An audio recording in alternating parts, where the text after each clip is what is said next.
नमस्ते बच्चों, एक बार पुनः हमारे चैनल पर आपका हार्दिक स्वागत है। बच्चों, हम आपकी जो पाठ्य पुस्तक है क्षितिज, उसमें जो शुरुआती पाठ है उन पर बात कर रहे थे। आज हम आपका जो अंतिम पाठ है काव्य खंड का, संगत का, उस पर बात करेंगे। तो बात करने से पहले कुछ बात हम उस लेखक की करना चाहते हैं जिसने इस पाठ को लिखा है। हमारी जो पाठ्य पुस्तक में जितनी भी कविताएं संकलित की गई है वो सारी कविताएं अपने आप में श्रेष्ठ है और हमें बहुत सारा संदेश देती है। और एक कविता जब पढ़ते हैं तो उसमें नाना प्रकार के अर्थ हमें मिलते हैं। तो आज भी हम एक ऐसी ही कविता पढ़ेंगे और इसके शब्दों को समझेंगे, उसके भाव को समझेंगे और उसके अर्थ को भी समझेंगे। तो पहले बात करते हैं संगतकार के रचयिता की। तो मंगलेश डबराल इस कविता के लेखक हैं। मंगलेश डबराल का जन्म 1948 में हुआ, मतलब आज़ादी के बाद का जन्म है। और लगभग 90 के दशक में, 80 के दशक में इन्होंने लिखना प्रारंभ किया था। और ये आधुनिक कविता के एक सशक्त हस्ताक्षर है। सशक्त हस्ताक्षर का मतलब होता है इनकी जो कलम है वो जानी मानी कलम है और जो लेखक का समाज है उसमें ये अपना अच्छा स्थान रखते हैं। तो ये जो आपने टिहरी बांध सुना होगा, ये गढ़वाल जो अभी उत्तरांचल में आता है वहाँ के निवासी थे। फिर इनकी शिक्षा जो ऋषिकेश से आगे देहरादून में हुई और वहीं उन्होंने शुरुआती अपना काम शुरू किया। पहले पत्रकारिता के क्षेत्र में गए, कुछ पत्रिकाओं का संपादन किया। तो ये मध्य प्रदेश में भोपाल राजधानी है, वहाँ एक भारत भवन जो सरकारी कार्यालयों के नाम से प्रसिद्ध है, वहाँ से एक पत्रिका निकलती है पूर्वग्रह, इनका संपादन किया। ये जनसत्ता जो समाचार पत्र है वो शुरुआती समय से ही साहित्य के क्षेत्र में अच्छा काम करता है, आज भी कर रहा है। उसमें जो साहित्य अंक आता है या साहित्य का परिशिष्ट आते थे उसका संपादन इनके जिम्मे रहा। फिर कुछ समय तक जो राष्ट्रीय सहारा है ये अखबार आता है जो इसका यूपी बिहार इसके आसपास इसका क्षेत्र है, वहाँ से निकलता है। तो वहाँ भी उसका भी इन्होंने संपादन किया, साहित्यिक संपादन। और बाद में ये एनबीटी से जुड़ गए। ये नेशनल बुक ट्रस्ट जो भारत सरकार का प्रकाशन समूह है, जो बच्चों की किताबें और जो लगभग किशोरों की किताबें, जो एक तरह से सरकारी प्रकाशन समूह है जो समय समय पर किताबें निकालता है। आपने देखा होगा ये गांव-गांव में अपनी चल पुस्तकालय भी लेकर चलता है और वहाँ भी किताबें बांटता है। तो उसके ये कामकाज से जुड़ गए। तो ये इनका मोटा मोटी कामकाज का लेखा जोखा था। और ये है इनकी रचना क्रम। इनके 4 जो कविता संग्रह है वो मुख्य है: पहाड़ पर लालटेन, घर का रास्ता, हम जो देखते हैं और आवाज़ भी एक जगह है। ये चारों काव्य संग्रह इनके अपने आप में चर्चित काव्य संग्रह हैं और इनको अपनी रचनाओं पर पुरस्कार भी मिला है। एक पहल सम्मान होता है वो इनको मिला है, साहित्य अकादमी का पुरस्कार मिला है। और इनका जो कार्य क्षेत्र है वो साहित्य तो है ही है, इन्होंने सिनेमा पर भी काम किया है, सिनेमा की जो आलोचना का काम होता है उसका किया है और संस्कृति परक काफ़ी कुछ निबंध लिखे हैं। तो ये इनका मोटा मोटी जो हमारा कामकाज है वो है। इनकी जो रचना की प्रवृत्ति है, वैसे जो दलित पीड़ित की आवाज़ को उठाने वाले कवि थे, परंतु इनकी शैली थोड़ी भिन्न थी। ये सामंती व्यवस्था है, पूंजीवादी व्यवस्था है, जिसमें ये एक तबका गरीब रह जाता है, एक तबका बहुत अमीर हो जाता है, इसके विरोधी थे। परंतु इनका विरोध केवल नारा नहीं है, ये ऐसा प्रतिकार पेश करते हैं, पाठक को उसमें सुंदरता का बोध भी होता है और मन ही मन उस पूंजीवादी व्यवस्था के प्रति, उस सामंतीवादी व्यवस्था के प्रति नफरत का भाव पैदा होता है, विद्रोह का भाव पैदा होता है। तो ये साथ साथ एक विकल्प प्रस्तुत करते हैं कि ये पूंजीवादी व्यवस्था और सामंतवादी व्यवस्था का अंत होने के बाद ये दुनिया इस प्रकार रहेगी। तो इस प्रकार की कविता में एक इनका स्वर रहता है और इनकी जो भाषा है वो बहुत ही सरल और गद्यात्मक भाषा है। बड़ी चीज़ क्या है कि आप भाषा कविता में एक ये गुण भी है और एक कविता पर एक आक्षेप भी है। जो परंपरागत कवि लोग हैं वो मानते हैं कि भाषा में छंद होना चाहिए, भाषा में एक रवानगी होनी चाहिए, भाषा थोड़ी सी तत्सम प्रधान होनी चाहिए, इस प्रकार की बात करते हैं। परंतु वहीं जो नई कविता है उसमें एक अर्थ की गंभीरता, एक अर्थ का गौरव जरूरी है, चाहे आप भाषा कैसी भी लिखें। तो और उसमें सरल भाषा के अधिक रुझान रहता है। तो ये बातें होती है कि अर्थ की जो गंभीरता है वो जरूरी है। मतलब आपने भाषा तो बहुत जी लिख दी, परंतु अर्थ कुछ बन ही नहीं रहा है, तो वहां अर्थ की गंभीरता जरूरी है, उसकी व्यापकता जरूरी है, दोनों चीज जरूरी है। तो ये चीज हम इस मंगलेश डबलाल की कविता में देखते हैं। अब आप गौर करना, हम इसके बाद इनकी जो संगतकार कविता है उस पर बात करेंगे। तो संगतकार, पहले तो हम इसका शब्द से अर्थ समझते हैं। परीक्षा में ये भी पूछ लिया जाता है कि संगतकार से आशय क्या है। और संगत, आपने संगति शब्द सुना होगा। संगति कहते हैं किसी के साथ उठना बैठना खाना पीना, साथ रहना। मुख्य संगत का अर्थ क्या होता है? साथ वास, मतलब रहना। अब कोई, जैसे हम विद्यार्थी अपने एक कक्षा में पढ़ते हैं, वो भी हमारे संगत में रहते हैं। मित्र है वो भी संगत में रहते हैं। कोई काम करता है ऑफिस में, वहां भी संगत में रहता है। वो खेत में मजदूरी करता है, वो भी संगत। और संगत कई अपनी अपनी संगति होती है। कर्मचारियों की अपनी संगत होती है, विद्यार्थियों की अपनी संगत होती है, जो ऑफिसर्स है उनकी अलग संगत होती है, जो नेता लोग हैं उनकी अलग संगत होती है। तो सबकी अपनी अपनी संगत होती है। संगत मतलब साथ रहते हैं।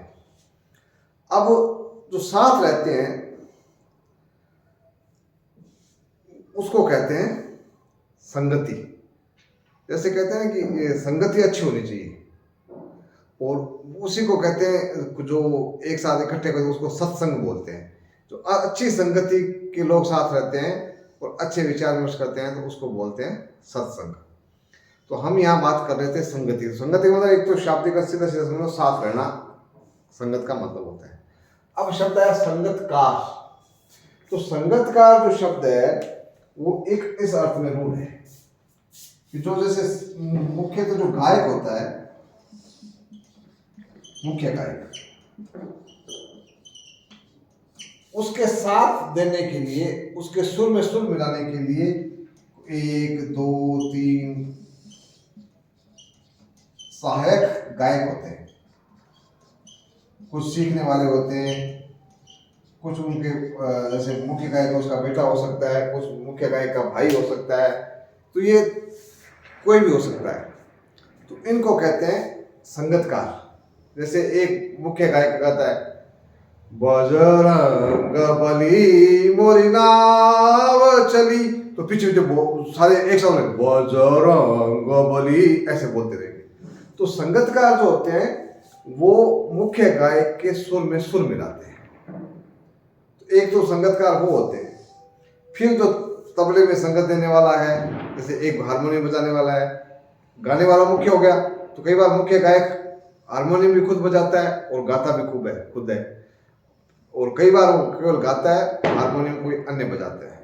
तो हारमोनियम बजाने वाला, तबला बजाने वाला, झींझ बजाने वाला, कोई तानपुरा बजाने वाला, तो और भी कई वाद्य यंत्र हैं जो अलग अलग उसमें संगत प्रदान करते हैं।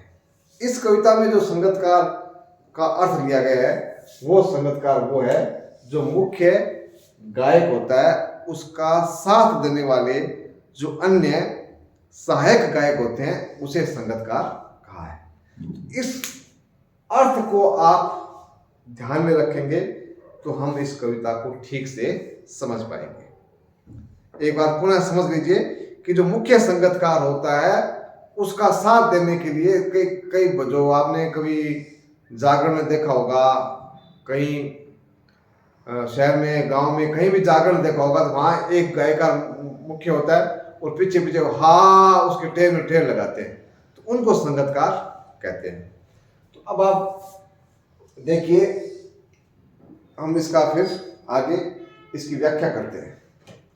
और व्याख्या में आप गौर करना, उस अर्थ को ध्यान में रखना कि संगतकार कहते किसे, कि मुख्य गायक के चट्टान जैसे भारी स्वर का साथ देती वह आवाज सुंदर कमजोर कांपती हुई थी।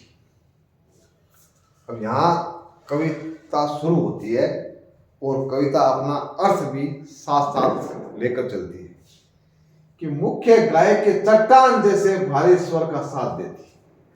अब यहाँ कवि देखो यहां से ही वो बात करना शुरू कर देता है। चट्टान स्वर के लिए चट्टान का प्रयोग होता है तो वो नेगेटिव सेंस में होता है। तो अब यहाँ क्या है कि जो मुख्य गायक है उसका स्वर कैसा है, चट्टान जैसा है, अर्थात जो नेतृत्व करने वाला गायक है वह अच्छा है या नहीं है, परंतु जो सहायक होते हैं उनको मदद करनी ही होती है उनकी। तो यहाँ इसका संकेत अर्थ है। दरअसल क्या है, कवि क्या कहना चाहता है कि एक वहां से बात उठाता है। आपने देखा होगा कि फिल्म है, फिल्म में बहुत से लोग काम करते हैं, नाम किसका होता है, हीरो हीरोइन का, डायरेक्टर का नाम हो जाता है, निर्माता का नाम हो जाता है, जबकि उसमें सिनेमेटोग्राफी अलग होता है, गीत लिखने वाला अलग होता है, फिर उसमें जो ये कैमरामैन का काम भी होता है, फिर मेकअप मैन का काम भी होता है, सब बहुत सारा काम होता है। तो नाम किसका होता है, दो चार लोगों का होता है। तो दो चार जो लोग है ना वो तो है मुख्य गायक। अब जो साथ साथ चल रहे हैं वो एक तरह से संगतकार है। वैसे हम चुनाव में देखते हैं एमएलए एक बनता है, अब उसके भाई का योगदान, उसके भतीजे का योगदान, फिर गांव वालों का योगदान, फिर शहर वालों का योगदान बहुत सारा होता है। परंतु जैसे वो एमएलए बनता है तो यही माना जाता है कि मुख्य फला एमएलए साहब ने बहुत मेहनत करके ये मुकाम पाया है और अपनी लोकप्रियता के बल पर इस चुनाव को जीता है। तो ये हम ऐसे समाज में हैं और ऐसी साहित्य जगत में हैं। अब कई के ऐसे ऐसे जो रचनाकार हो जाते हैं, फिर वो उनके आसपास छोटे छोटे रचनाकार उनकी रचनाओं को ही ठीक करने में लगे रहते हैं। तो नाम एक रचनाकार का होता है और जो पीछे जो उनकी रचनाओं को ठीक करने वाले उनका कहीं नाम नहीं आता। तो ऐसे विज्ञान में भी होता है, जो यूनिवर्सिटी में जो लोग शोध करते हैं, जो मुख्य प्रोफेसर होता है नाम उसका होता है, काम वो उसके स्टूडेंट करते हैं, उनका कहीं नाम नहीं आता। तो ये शिक्षा में, साहित्य में, राजनीति में, कला में, विज्ञान में, सब जगह होता है। कई एक्सपेरिमेंट किया विद्यार्थियों ने तो नाम उसके गुरुजी का हुआ है। तो वो जो गुरुजी है, जो मुख्य काम करने वाला होता है मुख्य गायक, और बाकी जो नींव का ईंट बनते हैं जिनका नाम नहीं होता है वो है संगतकार। तो मुख्य गायक के चट्टान जैसे भारी स्वर का साथ देती। अब चाहे मुख्य गायक बहुत ही बेसुरा गा रहा है, उसका सुर बहुत ही चट्टान जैसा है, मतलब सर पे चोट लगाने वाला है। जैसे जो सुरीला होता है उसकी जो आवाज़ होती है वो कानों को बहुत प्रिय लगती है और वो मस्तिष्क में एक आनंद का आभास कराती है। परंतु मेरे जैसी कोई कर्कश आवाज़ है तो वो क्या करती है, कानों को भी कटु लगती है और मस्तिष्क पर ऐसे लगते हैं जैसे हथौड़े मार रहे हैं। तो इसलिए कवि ने प्रयोग किया चट्टान जैसा, मतलब वो जो कवि जब मुख्य गायक है उसका गायन ऐसा है जैसे श्रोता के मस्तिष्क पे हथौड़े की चोट पड़ रही है, फिर भी वह आवाज सुंदर। परंतु जो संगतकार है उसकी आवाज कैसी है? सुंदर है 1 नंबर, कमजोर है 2 नंबर और कामती हुई 3। अब उसकी आवाज तो सुंदरता मतलब यह मधुर है, आवाज तो उसकी मधुर है, परंतु वो कमजोर है। कमजोर इसको इसलिए रखनी पड़ती है क्योंकि उसके बराबर रख दे तो वो मुख्य संगतकार दब जाता है। तो उसको तो उस मुख्य संगतकार के सहारा देना है, उसको नीचे नहीं पटकना है। तो इसलिए वो अपनी आवाज को कमजोर रखता है। और कांपती हुई थी, कांपती हुई इसलिए उसको डर है कि कहीं मेरी आवाज मुख्य संगतकार से ऊपर नहीं चली जाए। तो इसी प्रकार आपने देखा होगा कि कोई भी ऑफिस है, वहां अगर कोई आईएएस है और नीचे वाला आईक्यू थोड़ा सी उससे ऊपर रखना शुरू कर देता है, उससे बात करना शुरू कर देता है, तो उसको नीचे फिर तुरंत दबा दिया जाता है। क्योंकि जो मुख्य गायक है वो कभी भी अपने जो नीचे वाले गायकों को ऊपर आने का मौका नहीं देता। तो वो उस इसलिए उन जो नीचे वालों को अपनी आवाज को, अच्छी आवाज होते हुए उनको कमजोर और एक हमेशा भय के साथ रहना पड़ता है कि कहीं आवाज ऊंची नहीं हो जाए। तो वैसे समाज में जो अगुवा होता है उसके जो पीछे फॉलोअर होते हैं उनको भी उनसे अपनी आवाज को, अपने काम को, अपनी क्षमताओं को कम रखना पड़ता है ताकि वो उनसे ऊपर हावी नहीं हो जाए। और जैसे कोई ऊपर हावी होने की कोशिश करते हैं तो उसका पर काट देते हैं। आपने राजनीति में देखा होगा, जैसे भी कोई खिलाफत होती है तो उसको पार्टी से निकाल दिया जाता है या फिर उसको किनारा करने की कोशिश की जाती है। वह मुख्य गायक का छोटा भाई हो सकता है। अब ये कौन होता है? जो सहायक हो सकता है। जैसे राजनीति में पार्टी का मेंबर हो सकता है, ऑफिस में कोई सहायक साथ का छोटा कार्मिक हो सकता है। उसी प्रकार संगीत में क्या हो सकता है? वो छोटा भाई भी हो सकता है, सीखने वाला होता है, या उसका शिष्य हो सकता है जो अभी अभी सीखने की कोशिश कर रहा है, या पैदल चलकर सीखने वाला दूर का कोई रिश्तेदार। एक बिंब बनाया कभी ने। अब प्राय क्या होता है कि जो पुराने समय में क्या होता है, सीखना जो है ना वो बहुत मुश्किल था। आज तो आप ऑनलाइन सब कुछ मिल रहा है, आप यहाँ बैठे और हार्वर्ड के जो लेक्चर सुन सकते हो, कैम्ब्रिज के लेक्चर सुन सकते हो। पहले ऐसा संभव नहीं था, तो लोगों को पैदल चल करके विद्या सीखने के लिए जाना पड़ता था। बताया दिया जाता है कि लोग काशी भी यहाँ से पैदल जाते थे। तो सीखना बहुत मुश्किल था। पैदल चलकर सीखने आने वाला कोई दूर का कोई रिश्तेदार होगा। तो कवि ने ये बताया है कि कोई आपका नजदीक का हो सकता है, कोई आपका शिष्य हो सकता है, या कोई ऐसा भी व्यक्ति हो सकता है जो इस आपके ज्ञान को सीखने के लिए बहुत परिश्रम कर रहा है और बहुत उसकी परिस्थितियां प्रतिकूल होते हुए भी वो सीखने की इच्छा रखता है। तो कविता में क्या होता है कि कविता में शब्दों से सीधा अर्थ नहीं पकड़ा जाता, वो उसका भाव अर्थ पकड़ा जाता है। तो मुख्य गायक की गर्ज में वह अपनी गूंज मिलाता आया है प्राचीन काल से। अब ये देखो, यहाँ कवि ने अपनी जो पहली नजर से एक बात उठाई कि आज की बात नहीं है, हर समय क्या होता है कि जो मुखिया होता है या जो हीरो होता है, जो नेतृत्व करता होता है, वो क्या करता है कि अपने से छोटे वालों को दबाता है, उनको उभरने नहीं देता। और कोई उभरने की कोशिश करता है तो उसके पंख गतर देता है। परंतु कुछ उनमें से ऊपर उठते भी हैं, परंतु वो नहीं चाहता कि वो कोई ऊपर उठे। तो अब यही कहता है कि ये आज की बात नहीं है, ऐसा बहुत समय से हो रहा है। जैसे मुख्य गायक जो अपने साथ गाने वालों को कभी मुख्य गायक की पदवी नहीं देना चाहता, वो कभी अपना आसन छोड़ करके उसको मुख्य गायक के आसन पर नहीं बैठाता। उसी प्रकार नेतृत्वकर्ता किसी भी हो, चाहे राजनीति में है, चाहे साहित्य में है, चाहे कला में है, चाहे विज्ञान में है, चाहे शिक्षण में है, कहीं पर भी है वो उसको ऊपर नहीं उठने देता। वह अपनी गूंज मिलाता आया है प्राचीन काल से। तो वो उसको तो मुख्य गायक के राग में राग मिलानी पड़ती है। हा तो उसको पीछे करना हा, और हा बेसुरा है तो उसको थोड़ा सा उसको सुर मिलाने के लिए वो उसको सेट करने की कोशिश करता है, न कि उसको दबाने की कोशिश करता है। जैसे दबाने की कोशिश करता है मुख्य गायक उसको विदा कर देता है। तो वह अपनी गूंज मिलाता आया प्राचीन काल से। मुख्य गायक की गायकी के साथ जो सहायक गाने वाले हैं, जो संगतकार है, वो उसकी आवाज में आवाज मिलाते आए हैं। गायक जब अंतरे की जटिल तानों के जंगल में, अंतरा कहते हैं, अभी हमने जो पिछले कविता पढ़ी थी छाया मत छूना मन, तो उसमें हमने पढ़ा था 3 अंतरे पढ़े थे। अंतरा मतलब 3-4 पंक्तियों का एक अंतरा होता है, फिर वापस वही शुरुआत वाली पंक्ति वापस आती है, फिर एक दूसरा अंतरा शुरू होता है, फिर शुरुआत वाली पंक्ति आती है। इस प्रकार अंतरा बनता है।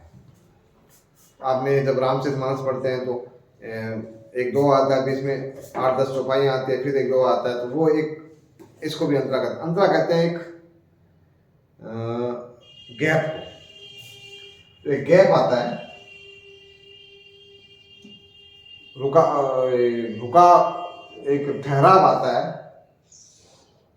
उसको अंतरा बोलते हैं। जटिल मतलब कठिन तान, जैसे अब ये जो ऐसे इसको तान बोलते हैं।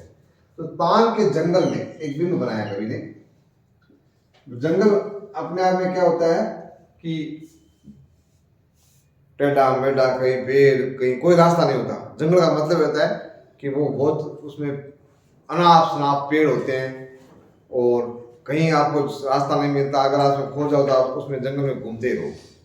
तो गायक जब अंतरे की जटिल तानों के जंगल में, तो कोई तान ऐसी हो जो ऊंची हो और उसमें कई उतार चढ़ाव हो, जिस प्रकार जंगल में अनेक पेड़ पौधों के बीच जो मनुष्य खो जाता है, फिर उसको सही रास्ता नहीं मिल पाता है, तो उसी प्रकार गायक उस संगीत के तान रूपी जंगल में खो जाता है, या अपने इस सरगम को लांघ कर। तो क्या है कि जब संगीत है तो संगीत में सरगम में 7 सुर होते हैं, सा रे ग म प ध नी, ऐसे 7 सुर है। अब ये 7 सुर है ना, इनका ही उलट पुलट प्रयोग करके संगीत बनता है। शास्त्रीय संगीत जो हम बात करते हैं, भारत में जिसका जन्म हुआ है और वो हमारी थाती है, तो 7 जो सुर है उसी पर आधारित है। अब सा नि ध प, सा सा रे रे, सा रे पा, अब कुछ भी इनमें आपस में, तो इतना संगीत का जानकार नहीं हूँ, बाकी जो सुनी सुनाई बातें वो आपके सामने रख रहा हूँ। तो वो जो 7 सुर है वो उनका उल्टा पुल्टा, सारे ग म प, सा सा रे, सारे ग म प, ऐसे इनका ही सब कुछ वो ताना बाना बुना होकर के ये विभिन्न प्रकार के जो गीत बनते हैं, जितने भी गीत बनते हैं उनमें उन्हीं 7 सुरों का उलट पुलट प्रयोग होता है। अब ये जो खो या अपने ही सरगम को, तो अब उन एक जब गीत होता है तो उसकी एक निश्चित सरगम होती है, तो वहां तक उसको पकड़ के रखना पड़ता है। तो अब आपने एक सुना होगा, किशोर कुमार का गीत है वो, एक चतुर नार बड़ी होशियार, उसमें वो महबूब बोलता है या इसको छोड़ दिया, कहाँ से शुरू किया था, कहाँ ला गया, यहाँ कहाँ पटक दिया। तो वो इसलिए कहते वो क्या है कि वो सरगम छोड़ देता है। इधर वो सुनील दत्त का रोल होता है, इधर महबूब का रोल होता है, तो वो जो होता है तो गाद दोनों तरफ से किशोर कुमार होता है, बाकी वो अपने को दिखाई देता है कि एक तरफ महमूद गा रहा है, एक तरफ वो सुनील दत्त गा रहा है। तो वो महमूद कहता है कि तुमने छोड़ दिया, तो वो छोड़ क्या होता है, सरगम को लांघ देते हैं। लांघ मतलब ऐसे उछल जाना, तो मतलब जो एक बंदिश बनी हुई होती है उसको बाउंड्री को तोड़ना, सीमा को पार कर देना। तो जो सीमा को पार कर देते हैं उसको कहते हैं लांघना। तो अब जब कभी जो गायक होता है वो कई बार तान में खो जाता है, उल्ट पुल्ट में वो चूक जाता है या कहीं अपनी बंदिश को खो देता है, तब चला जाता है भटकता हुआ एक अनहद में। अनहद कहते हैं, हद माने बाउंड्री, सीमा, और अन माने उपसर्ग है, और सीमाहीन। तो वो सीमा को छोड़ देता है, जहाँ पर उसकी गाने की, गीत की जो बंदिश थी, जहाँ उसको रुकना था, वहाँ से वो बाहर निकल जाता है। तब संगतकार ही स्थाई को संभाले रखता है। स्थाई का मतलब जो गीत की मूल तान है, गीत किस तान में चल रहा है, इसकी जो मूल स्वर है, गीत की ये मूल तान, लय, स्वर, ये जितने उसके तय होते हैं, वहाँ वो उसके जो स्थाई होते हैं, मतलब जो उसकी स्टेबल होते हैं, उन सबको कौन इस पकड़ के रखता है? संगतकार पकड़ के रखता है। मुख्य गायक इधर उधर हो जाता है, संगतकार उसको पकड़ के रखता है। आप गौर करते हैं कि कई बार जो नेता लोग उलट पुलट बयान दे देते हैं, फिर जो ये होते हैं प्रवक्ता, वो उनके बयान को अपना सिद्ध करने की कोशिश करते हैं, या बड़े नेता फिर उनके जो कोई बयान होता है या कोई वो कहीं ऐसा काम कर देते हैं जिससे जनता में थू थू होती है, तो वो जो साथ वाले उसको उस पर पर्दा डालते हैं। तो ये जो पर्दा डालने वाला जो काम है ना, जिस प्रकार संगतकार करते हैं, वैसे हम राजनीति में देखते हैं, साहित्य में देखते हैं, कला में भी देखते हैं। जो फॉलोअर होते हैं, जो उसके पीछे चलने वाले होते हैं, जो संगत प्रदान करने वाले होते हैं, वो उसको एक जो उसका मूल काम है वहाँ उसको ठहरा कर रखते हैं। जिस प्रकार मुख्य गायक का जो संगीत है, संगीत का जो मुख्य तान है, जो लय है, जो बंदिश है, उस पर उसको ठहरा कर रखते हैं। अगर वो इधर उधर भटकता है तो वैसे ही हमारे समाज में, राजनीति में, कला में, संगीत में, सब जगह जो नेतृत्व करता है उसको उसके साथ वाले एक जगह ठहरा कर रखते हैं। वो इधर उधर कहीं भटकता है तो उसकी भटकन को थाम कर रखते हैं। तो ये काम कौन करते हैं? संगतकार करते हैं। तो यहाँ संगतकार कवि ने केवल एक साहित्य से एक बात उठाई है। इस बात के माध्यम से कवि राजनीति, यहाँ नोट भी कर लीजिए, ये राजनीति में, शिक्षा में, समाज में, कला में, विज्ञान जगत में, सब जगह इस प्रकार के लोग मिलते हैं और इस प्रकार के संगतकार मिलते हैं और इस प्रकार के मुख्य गायक मिलते हैं। हम विज्ञान में पढ़ते हैं कि फलां आविष्कार तो उसके शिष्य ने किया था, परंतु नाम उसका हो गया। आज भी हम जो बीमारियां हैं उसकी खोज कोई और करता है और नाम किसी और का हो जाता है। तो वैसे ही अब ये माना जाता है, जैसे आपने आज हम नरेंद्र मोदी जी है, अमित शाह जी है, तो ये अपने को दिखते हैं, इनके पीछे कितने लोगों का हाथ है तैयार करने में, वो हमें दिखाई नहीं देते। वही संगतकार का काम होता है। वो तो कवि इसके माध्यम से कहना चाहता है कि हमें कभी उस संगतकार की मेहनत को, जो नींव की ईंट है, उनको भूलना नहीं चाहिए और उनको, अगर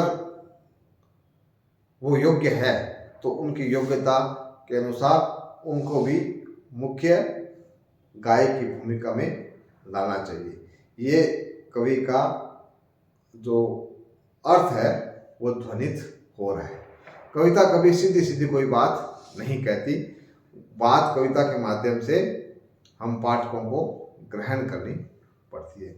तो ये बहुत सरल कविता होते हुए भी इसके जो अर्थ है वो बहुत व्यापक है, गंभीर है और बहुतेरे है।